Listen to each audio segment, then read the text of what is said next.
Maligayang pagdating mga kaibigan.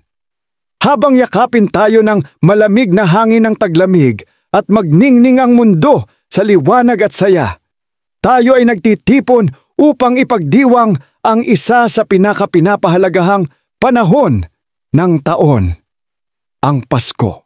Ang Pasko ay panahon ng pagtitipon ng pamilya at mga kaibigan na nagsasama upang magbahagi ng pag-ibig at saya. Panahon ito upang palamutian ang ating mga tahanan ng kumukuti-kutitap na mga ilaw at dekorasyon.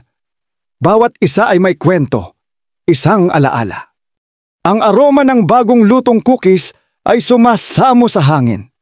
Isang paalala ng init na nagmumula sa paglikha at pagbabahagi. Sa pagbe-bake ng magkasama, lumilikha tayo ng higit pa sa mga panghimagas. Lumilikha tayo ng mga sandaling mananatili sa ating mga puso magpakailanman. Ang mga awit ng Pasko, ang mga karol na ating kinakanta, ay naglalapit sa atin. Ikinukwento nila ang mga kwento ng pag-asa, ng pag-ibig, ng isang gabi noong araw na nagniningning ang isang bituin at nagdala ng isang regalo sa mundo na higit sa halaga.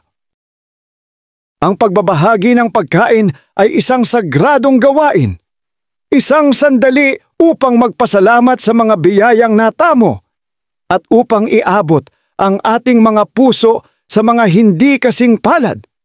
Panahon ito upang abutin, magbigay, magpakita ng habag.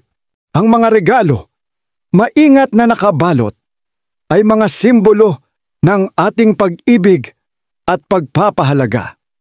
Paalala ito ng saya ng pagbibigay at ng kaligayahan na nagmumula sa pagkitang ngiti sa mga mukha ng ating mga mahal sa buhay. Para sa marami, ang Pasko ay panahon din ng espiritual na pagninilay. Isang sandali upang kumonekta sa ating pananampalataya, mag-ilaw ng mga kandila ng pag-asa, kapayapaan, saya at pag-ibig. Panahon ito upang alalahanin ang tunay na diwa ng Pasko, ang kapanganakan ni Jesus, at ang mensahe ng pag-ibig at kaligtasan na kanyang dinala sa mundo.